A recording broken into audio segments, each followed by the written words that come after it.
السلام عليكم، أنا أحمد دعوينة وهذه قناتي على اليوتيوب قناة المدفع. خاوتي ما تنساوش تدعمونا باللايك والشير باش يوصلكم كل جديد.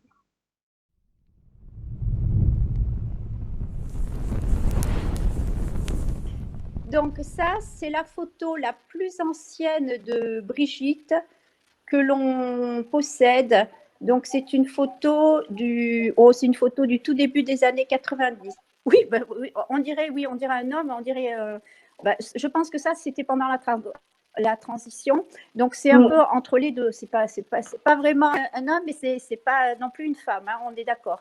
Vous dites, vous répétez, vous faites écrire que vous ne faites pas de politique. Vous n'êtes pas une femme politique. Pas du tout. Pas du tout. Alors à gauche, c'est une photo où elle sort d'avion. Il y a du vent qui soulève sa frange. Et moi, j'ai fait un agrandissement parce que j'avais vu quelque chose. J'avais aperçu une calvitie de type masculine et non une alopécie féminine. Et il se trouve que c'est exactement la même implantation de cheveux que Jean-Michel, le frère cadet, qui dès le départ n'avait pas beaucoup avait une chevelure très dégarnie devant. C'est exactement la même implantation de cheveux. Camille, on ne s'emballe pas. Cette année, il n'y a pas de tirelire. Crise sanitaire oblige. C'est une digitalisation de l'opération. Voilà, on n'est pas là pour la dénigrer. Moi, j'ai fait une étude complète de sa morphologie, donc je dis ce qui est et l'impossibilité, vraiment l'impossibilité totale que ce soit une femme à l'origine. J'ai agrandi Jean-Michel, j'ai beaucoup regardé Jean-Michel, et puis j'ai pris une photo de Brigitte et j'ai accolé les deux. Et là, Eureka, je venais d'avoir la réponse à la question que je me posais pendant des semaines et des semaines, mais qui était-elle? Et là, j'ai compris, là, tout s'est éclairé, j'ai compris. Alors, et vous voyez, l'implantation de cheveux de Jean-Michel, Brigitte, si on enlève la frange, si on enlève, c'est pareil. Donc, c'est le même nez, la même bouche exactement, le même sourire, le même menton, la même forme de visage. Et pourtant, sur la photo, il doit avoir 10-12 ans maximum. C'est une photo, il est encore très jeune. Hein, voilà, justement, donc, moi je veux revenir sur l'enquête qu'on a publiée, une grosse enquête en 5 numéros, une enquête très technique, une enquête aussi très risquée. C'est-à-dire qu'on prend énormément de risques à la fois sur notre sécurité et sur notre crédibilité en publiant cette enquête. Et j'ai été surpris d'avoir que des retours extrêmement positifs de simples anonymes que je remercie. J'ai pas le temps de répondre à tous les mails, mais aussi de journalistes en fonction, de journalistes en retraite, de spécialistes des biographies qui m'ont tous dit c'est énorme boulot. Voilà. Donc cette enquête qui, je l'espère, fera son chemin, puisqu'en fait elle ouvre une piste à la fin qui ne demande qu'à être poursuivie. J'espère fera son chemin pendant la campagne de l'élection présidentielle, parce qu'il ne s'agit pas seulement d'une enquête sur Brigitte Macron, c'est une enquête systémique, c'est-à-dire c'est une enquête sur comment fonctionnent les spin doctors, sur l'effondrement de la presse et tout un appareillage aussi symbolique qui émane de ce couple étrange qui déstabilise en fait ceux qui les rencontrent, c'est-à-dire les hauts fonctionnaires, les journalistes et y compris des hommes politiques chevronnés, puisque François Hollande a jamais rien compris à ce qui lui était arrivé. Nicolas Sarkozy dit je comprends pas ce mec, qu'est-ce qui fait que Brigitte c'est un couple pervers. On voit que Philippe de Villiers a toujours pas compris comment il s'était fait manipuler, alors que ce sont quand même des gens chevronnés qui ont occupé des responsabilités. Et notre enquête apporte, je pense, une clé de compréhension à ce nuage de brouillard autour du couple présidentiel. Mais, je me disais, oui, mais alors, d'accord, mais alors les enfants, quand même ces enfants, donc ça invalide ma thèse, tout de même, ça invalide ma thèse. Et puis, j'avais vu j'ai vu qu'il y avait quelques photos d'enfance d'elle qui étaient parues dans un documentaire qui était en ligne. Et quand j'ai vu la photo de communion, il se trouve que moi, c'est celle que je te préparais.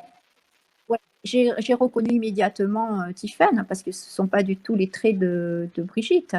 J'ai tout de suite reconnu, puisque j'ai le sens du détail, l'implantation de cheveux, la couleur des cheveux de Tiphaine. J'ai reconnu son regard, ses grands yeux noisettes, qui ne sont pas du tout les yeux, c'est pas du tout le regard de Brigitte. Bon, c'est le nez et la bouche, même si elle ressemble à sa mère, c'est pas Brigitte Macron, c'est Tiphaine. Et la femme est l'avenir de l'homme. Alors tous ensemble et dès demain, réagissons. Et on aperçoit même alors une cicatrice sur la joue droite de, c'est à gauche pour les téléspectateurs, sur la joue droite de Jean-Michel.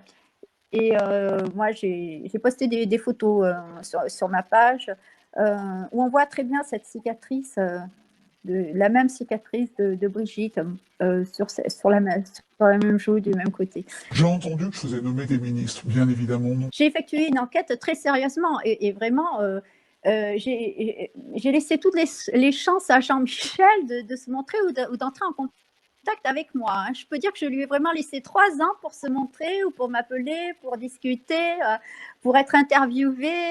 Quand j'ai fait Google Maps et que j'ai vu l'atelier désaffecté à côté de la boutique et les commerçants à côté qui ne connaissent pas, qui n'en ont jamais entendu parler. Non, il y a personne qui le... D'ailleurs, je peux dire que moi, j'ai contacté beaucoup de monde à Amiens, des commerçants, des particuliers. Il n'y a personne qui le connaît, qui est susceptible de me dire où il se trouve. Le problème central, c'est que il y a très peu de témoignages. Si vous voulez, quand vous rédigez une enquête sur Brigitte Macron, vous êtes convoqué à l'Élysée par 2 personnages qui constituent le cabinet de Brigitte Macron, qui s'appellent Tristan Bromet et Pierre-Olivier Costa, qui vous font une audition en dehors de l'Élysée dans un café. Et si vous passez votre test, vous êtes reçu par Brigitte Macron. Et ensuite, l'Élysée vous remet une documentation. Déjà, on n'a quand même pas beaucoup de leçons de démocratie et de liberté de la presse à donner aux autres pays, une fois qu'on comprend que ça fonctionne comme ça. Ensuite, Tristan Bromet et Pierre-Olivier Costa ont pour particularité d'avoir géré la communication, avant de gérer la communication de Brigitte Macron, de gérer la communication de Bertrand Delanoë. Les autres communicants qui sont en charge d'écrire la légende officielle, Le Monde a appelé l'histoire de Brigitte et Emmanuel Macron une légende officielle. C'est-à-dire que même eux nous disent n'y croyez pas. Ce sont les équipes qui étaient chargées de protéger la vie privée de Dominique Strauss-Kahn, c'est-à-dire essentiellement Jim Finkelstein et Ramzi Kiroun, et puis ensuite les gens qu'ils ont formés. On retrouve aussi évidemment Michel Marchand qui, elle, s'occupe des people à Paris et à Monaco, et elle a été présentée au Macron par Xavier Niel, dont on sait qu'il a trempé dans des affaires de proxénétisme. Donc, si vous voulez, on a une ambiance spéciale avec d'un côté Bertrand Delanoë. On va pas détailler le train de vie. Bon, il est à la retraite à Bizerte. Bon, des choses sont connues. Dominique Strauss-Kahn, tout le monde sait à quoi ça renvoie, et Xavier Niel. Et là, on se dit, ça correspond pas à ce qu'on nous vend. C'est-à-dire qu'on nous vend une fille issue de la bourgeoisie catholique de province qui a fait une carrière d'enseignante dans des lycées jésuites, et qui était une excellente enseignante, et qui aurait été une professeure assez cool, c'est-à-dire un mélange, je dirais, entre le cercle des poètes disparus, mais avec Claudia Schiffer dans le rôle principal. C'est-à-dire c'est Christine Boutin en cool et en belle, vous voyez. Et là, vous vous dites, il y a un truc qui colle pas. D'ailleurs, ça ressort complètement dans le portrait du Monde de ce week-end. On nous explique qu'elle est réac, qu'elle est catholique, etc. Or, le paragraphe d'avant, on nous raconte son déjeuner avec Marc-Olivier Fogiel et Pascal Ouzelot, qui sont 2 personnalités centrales de la communauté homosexuelle parisienne. Donc, vous voyez, rien ne colle. Et alors, on a fait le tour des nièces. Et il se trouve qu'on n'a toujours pas identifié la petite nièce de 6 ans qui serait décédée en 1960 ou 61. Alors, et là, j'ai compris que Brigitte faisait disparaître la petite nièce parce que forcément, si elle et Jean-Michel ayant changé de sexe, donc pour le récit de son enfance, il y a une petite fille de trop, donc il faut en éliminer une et elle prend sa place. Voilà. Surtout qu'en plus, on en parle dans Faits et Documents et on attend toujours, hein, parce que alors, je précise que Faits et Documents n'a toujours pas été poursuivi en diffamation. Il n'y a toujours pas eu de demande de droit de réponse ou quoi que ce soit. Hein. C'est silence radio. Et on attend toujours le nom, puisqu'on pose la question, on attend toujours le nom de cette petite nièce de 6 ans décédée, puisque nous, on a les moyens de... On a fait les recherches, mais on a les moyens de vérifier si elle nous donne le nom, on a le moyen de vérifier si c'est vrai ou pas. On va immédiatement aller vérifier si voilà. Donc, qu'elle nous donne le nom, hein, que les services de communication de l'Élysée, qui nous écoutent certainement ce soir, nous donnent le nom de cette petite nièce, parce qu'en tous les cas, c'est pas Nathalie Farcy. Ah non, désolé Brigitte. Ça va pas être possible. On avait passé le portrait de Jean-Michel, enfant, et de Brigitte, adulte, au logiciel de biométrie. Il se trouve qu'à 99%, À 99,9%, c'est la même personne. Vous allez dans les archives, là vous découvrez que les enfants de Brigitte sont nés à 2 endroits différents. Vous découvrez un faux faire-part de mariage, du premier mariage de Brigitte dans les archives, qui est une pièce très importante du dossier, puisque ça prouve que les équipes de communicants de l'Élysée ont déposé dans les archives à la Bibliothèque nationale de France des fac-similés modifiés, destinés à accréditer l'existence d'une Brigitte Trogneux, née en 1953, épouse Osière en 1974.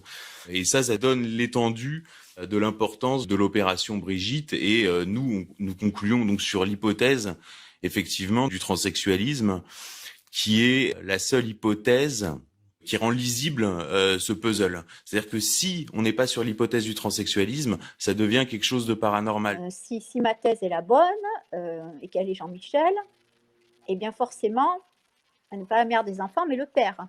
Si elle est le père des enfants, il y a forcément une mère planquée quelque part.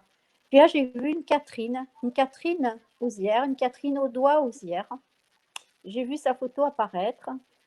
Puis, alors j'étais sur Google, j'ai vu une artiste peintre. Voilà, donc ça c'est elle, mais il y a 20 ou 25 ans. Donc là, elle était beaucoup plus jeune à cette époque. Donc, il y a une photo postée sur sa page Facebook en compagnie de Marc Osière, le plus jeune fils de son mari, et d'Arnaud de sa mère, un humoriste dont j'ignorais l'existence jusqu'à ce que je découvre cette photo. Donc, Arnaud de sa mère, moi je ne regarde pas la télé, je ne suis pas au courant de ce qui se fait maintenant. Donc, bon, j'ai appris que c'était. Voilà. Donc là, vous voyez Marc Osière.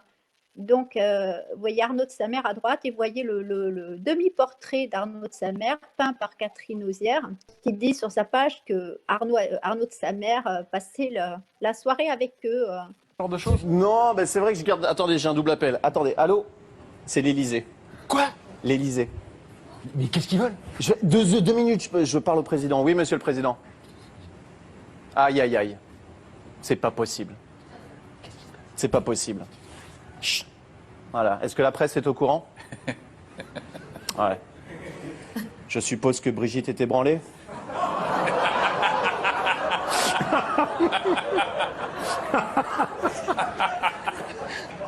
Qu'est-ce que... Non, la fais pas, celle-là. La fais pas, d'accord. Très bien, monsieur le président. Oui, bien entendu, vous pouvez compter sur moi.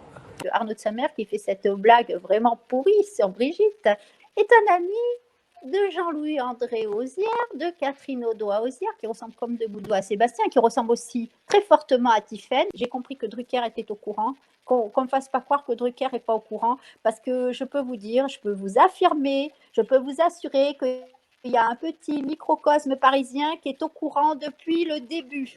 Comme il ne sera pas le candidat à la présidentielle 2022. Je ne peux pas tout dire. Très bien. Merci.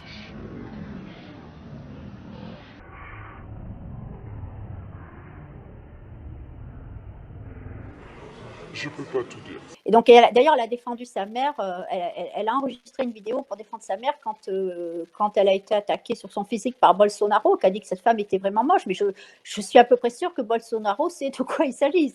Il est impossible que au Brésil, ils connaissent bien le sujet. Il est impossible que le président du Brésil, à son premier ministre, tous les deux se foutaient carrément de sa gueule. Ben, mais on n'a jamais fait ça, comme je vous dis, avec une autre femme de président. Ce manque de respect était dû au fait que c'est une totale imposture. Nous sommes en 2019 et des responsables politiques ciblent une femme publique sur son physique. Ça existe encore, me direz-vous ? Eh oui. Alors, on va pas faire de leçons à l'international, parce que la France n'a pas toujours été exempt de tout reproche. On se rappelle notamment les épisodes en 2012-2013, lorsqu'à l'Assemblée nationale, une femme est jugée parce qu'elle a une robe un peu trop fleurie, ou encore qu'un parlementaire fait la poule pendant qu'une de ses collègues intervient. Mais réveillons-nous. Aragon, la femme est l'avenir de l'homme. Alors tous ensemble et dès demain, réagissons, investissons-nous dans nos familles, dans nos entreprises et dans les urnes pour que tous ensemble, on balance nos miseaux. Ce policier et ce militaire qui m'ont contacté et qui ont recherché Jean-Michel à leur tour et qui m'ont assurés qu'il était inexistant, qu'ils ont vraiment fouillé, ils ont cherché.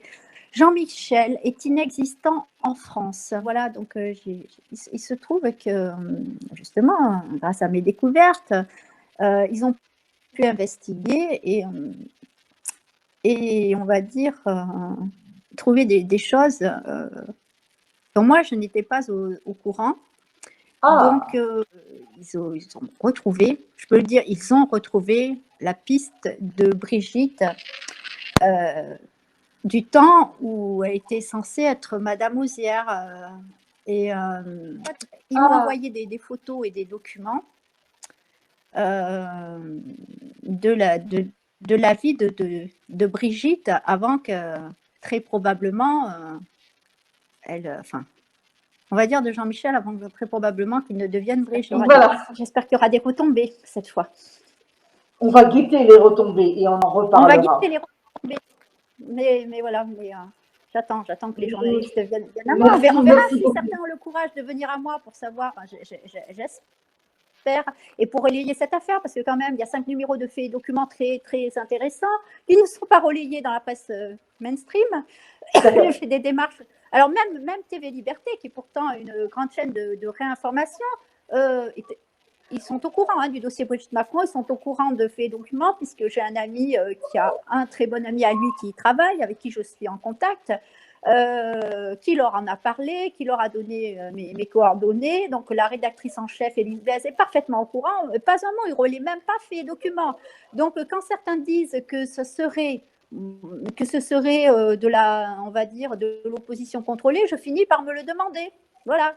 Alors, message à TV Liberté, si vous n'êtes pas de l'opposition contrôlée, pourquoi vous ne parlez pas du mystère Brigitte Macron, l'affaire Brigitte Macron? Si vous croyez que... Alors, tous les jours, c'est comment se débarrasser de Macron, mais si vous voulez vous débarrasser de Macron, venez me voir. Moi, je vous donne les moyens. On a la matière première, bon sang, bougez-vous. Mais bougez-vous, oui. Alors, Sud Radio a été contacté. Ah oui, bon, ben, on transmet à la rédaction, mais la rédaction ne me recontacte pas. Donc, écoutez, moi j'attends, mais j'attends que le Canard enchaîné, qui aussi est au courant de la sortie des faits et documents, je leur ai tous envoyé. Mais, ah oui, mais ils ont transmis à la rédaction, ils ne me donnent plus de nouvelles. Mais j'attends que Mediapart en parle. J'attends que le Canard enchaîné en parle, j'attends que le Monde en parle. Bon, là, je rêve, vous allez me dire, et vous aurez raison. J'attends que l'Humanité en parle, j'attends que Libération en parle, j'attends que Valeurs Actuelles. C'est pas une question d'opinion politique. C'est le pays entier qui est pris en otage. C'est pas une question de couleur politique. Donc, Valeurs Actuelles est au courant qu'il y a un dossier qui est sorti sur Macron, fait et documents, tout le monde connaît fait et documents dans le milieu, rien du tout. Donc, voilà. Qui va enfin aborder ce sujet qui est le tabou des tabous? Ils ont tous peur des retombées. Mais bon sang, allez-y. Pour que je fasse ça, pensez bien, c'est qu'il n'y a plus aucun espoir. Et là, je vois le passer. Je vois, donc là, en janvier, donc là, on continue avec le dingue qui est au pouvoir. Il va passer président de l'Union européenne. Et puis il va se... Non, mais il n'est pas question. Non, mais de toute façon, là, c'est un système qui est complètement pourri et qui, à mon avis, va s'effriter sous le poids de sa crasse, presse, médias, institutions comprises.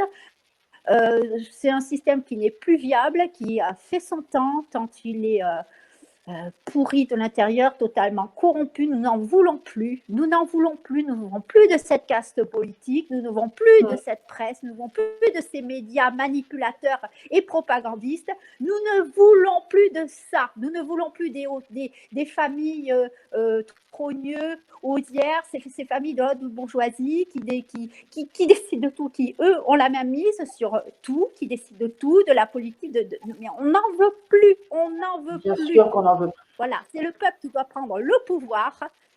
Ce n'est plus à eux, à nous dire ce que l'on doit faire. Ce n'est plus à eux à décider de nos vies et à donner des leçons de morale à longueur d'année comme ils le font. Ce n'est pas à eux. Eux, ils doivent s'écraser, ils doivent se faire tout petits, parce que à leur place, enfin, franchement, quand on voit ce qu'ils ont fait, comment ils mentent et qu'ils osent encore la ramener, quand je vois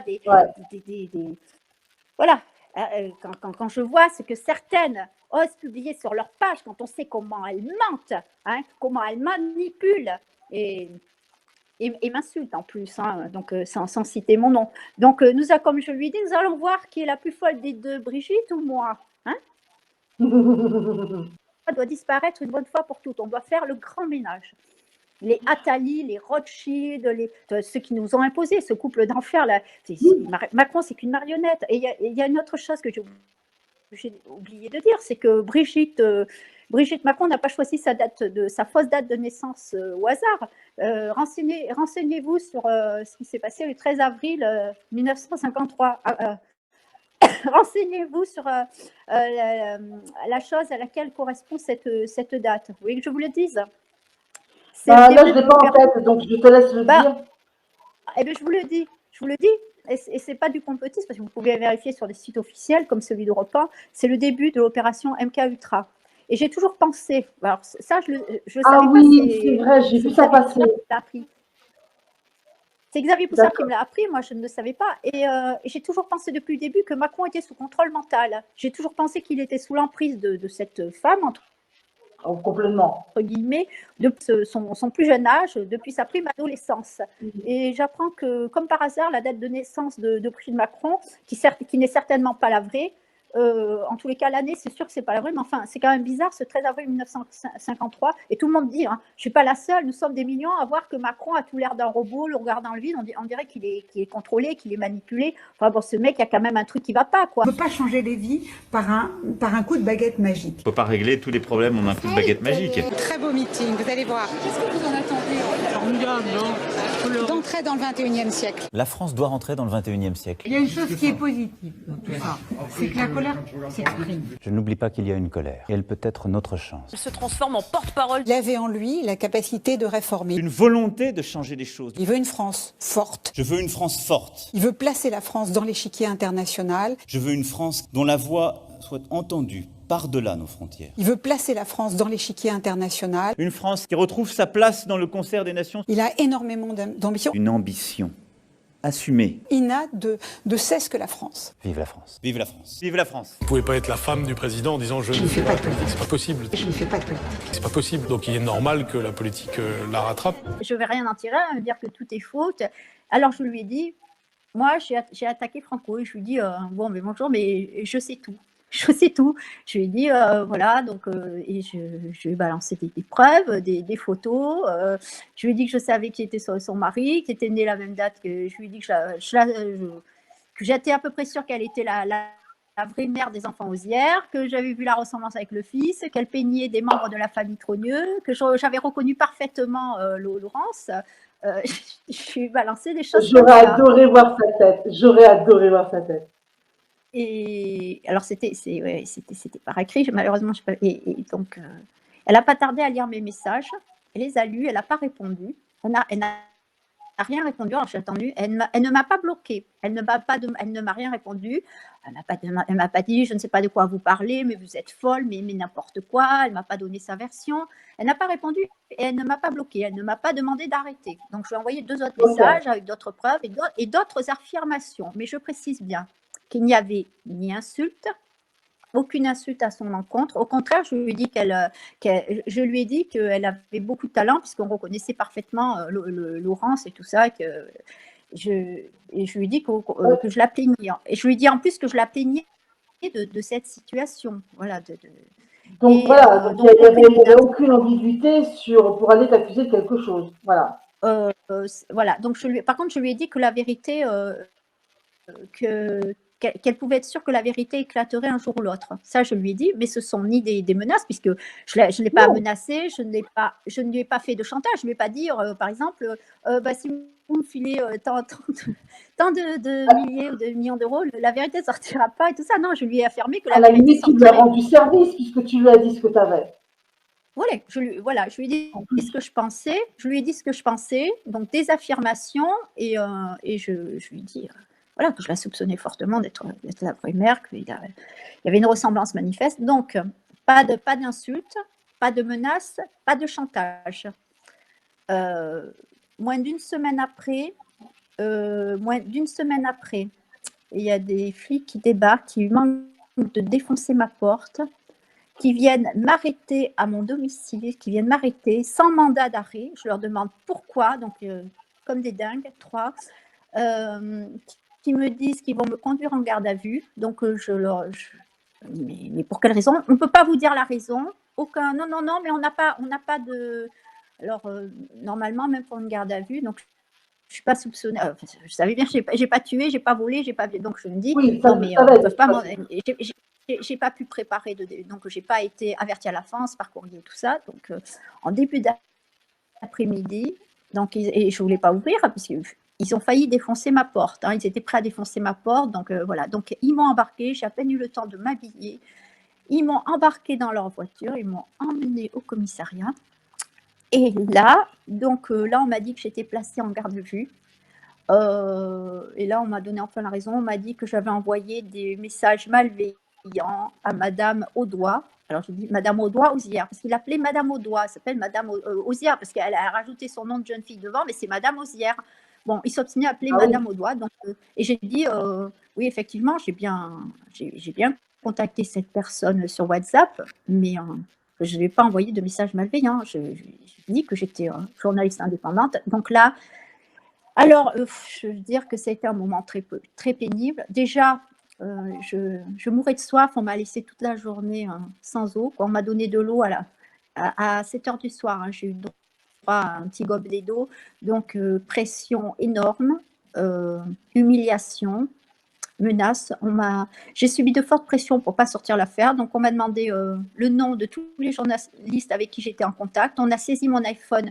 J'ai même pas, c'est mon outil de travail. Il y a toutes mes données. Il y a des choses très importantes. C'était mon seul téléphone. Que tu n'as toujours pas récupéré. Que tu n'as toujours pas récupéré.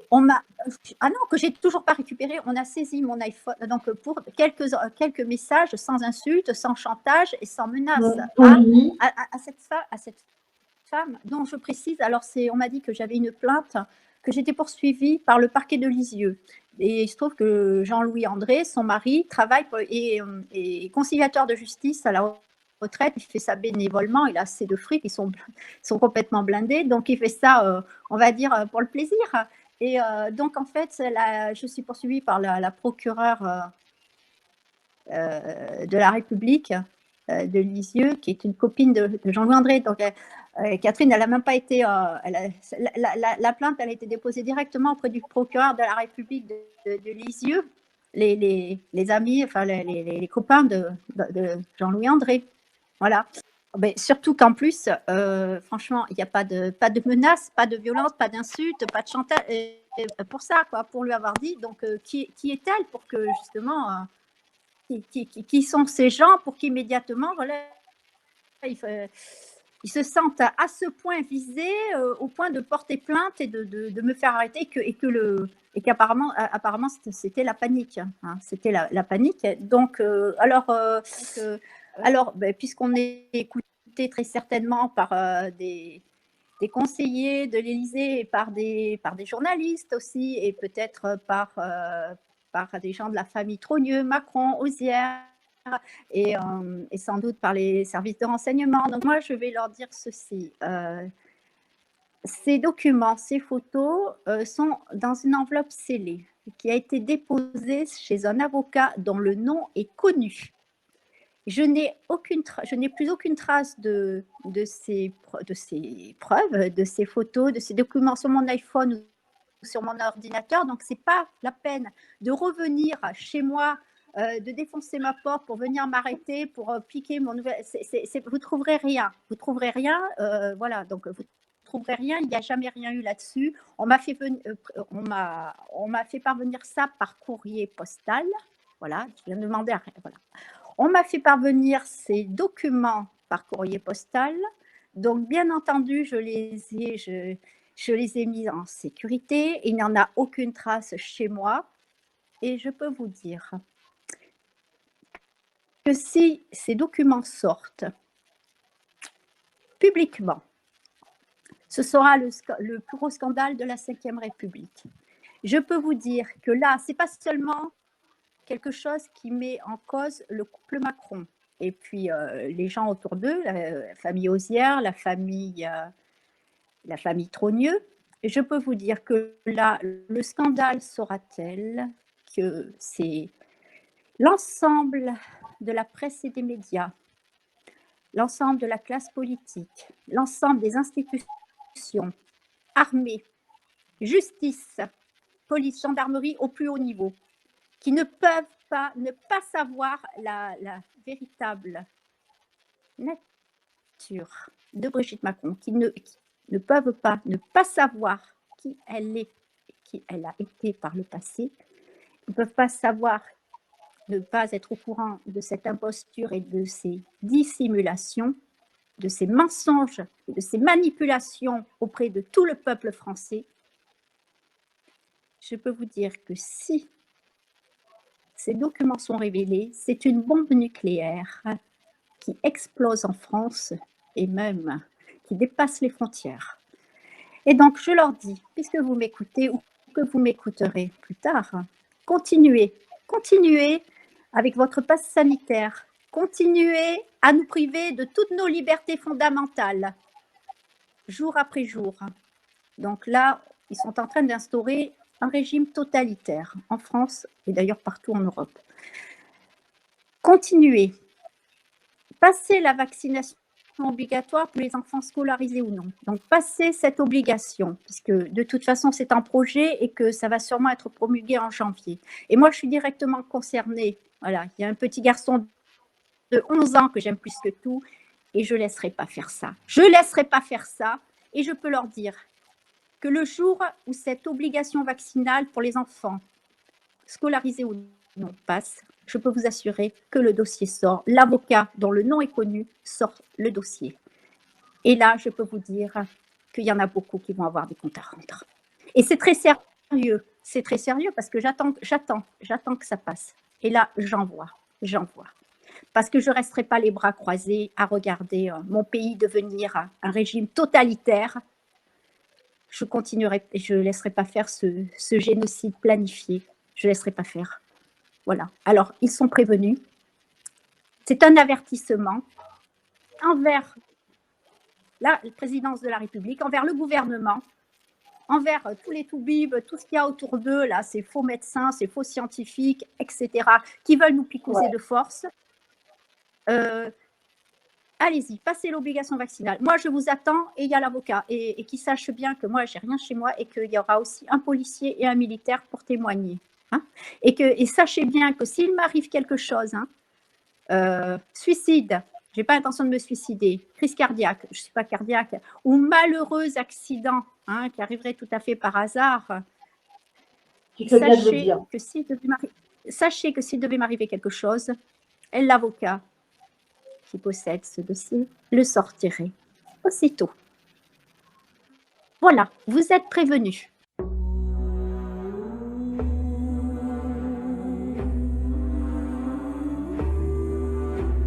France, qu'es-tu devenue? France, ton âme est corrompue. Tu donnes l'asile et nos grands écrans à des pédocriminels ayant fui la justice quand tu le refuses.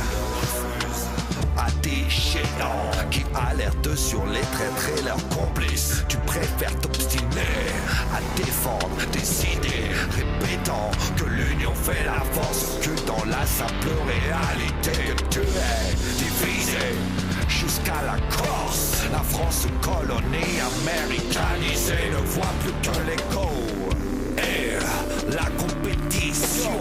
Même quand un pont vient à s'effondrer, elle se persuade que non, la faute est au camion.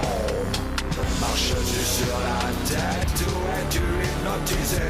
C'est la fin de la fête, tu te dois de riposter. Marches-tu sur la tête ou es-tu hypnotisé? C'est la fin de la fête, tu te dois de riposter. France, qu'es-tu devenu?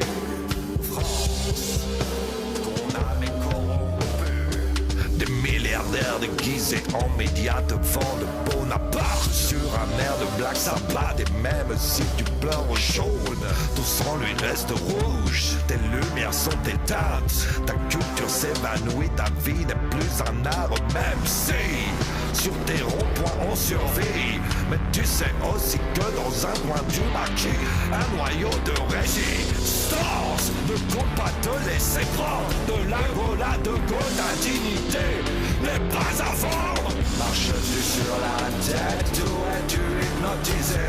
C'est la fin de la fête, tu te dois de riposter. Marches-tu sur la tête ou es-tu hypnotisé? C'est la fin de la fête, tu te dois de riposter. Marches-tu sur la tête ou es-tu hypnotisé? C'est la fin de la fête, tu te dois de riposter. Marches-tu sur la tête ou es-tu hypnotisé? C'est la fin de la fête, tu te dois de riposter.